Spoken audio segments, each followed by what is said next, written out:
বৃষ্টি ফুরিয়ে গেলে ছাতাটাকেও বোঝা মনে হয়। কালি শেষ হয়ে গেলে কলমটাও ময়লার ঝুড়িতে ফেলা হয়। বাসি হয়ে গেলে প্রিয়জনের দেওয়া ফুলটাও পরদিন ডাস্টবিনে জায়গা পায়। পৃথিবীর নিদারুণ বাস্তবতা হলো, কেউ আপনার উপকারের কথা খুব বেশি দিন মনে রাখবে না। কঠিন সত্য হলো, আপনি কারো কাছে ঠিক কতদিন প্রায়োরিটি পাবেন সেটা নির্ভর করছে তার জন্য আপনি ঠিক কতদিন কিছু একটা করতে পারবেন তার উপর। এই বাস্তবতা আপনি মানলেও সত্য, না মানলেও সত্য।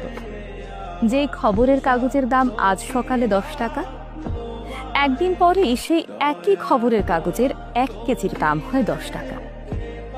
একাডেমিক লাইফের শুরুতে আপনি 1000 টাকা খরচ করে যে বইগুলো কিনে আনেন, বছর শেষে সেই বইগুলোই আপনি কেজি দরে বিক্রি করে দেন। সময় ফুরিয়ে গেলে এভাবে সব কিছুর দাম কমতে থাকে।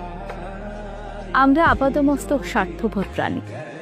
ভিখারিকে 2 টাকা ভিক্ষা দেওয়ার আগেও মানুষ চিন্তা করে ঠিক কতটুকু পণ্য হবে। স্বার্থ ছাড়া মানুষ ভিখারিকেও ভিক্ষা দেয় না।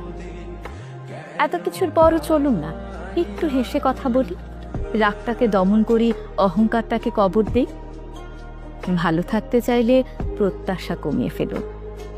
আপনি যদি কারো জন্য কিছু একটা করে থাকেন, তাহলে সেটা চিরতরে ভুলে যান, নয়তো এই জিনিসটা আপনাকে অহংকারী করে তুলবে।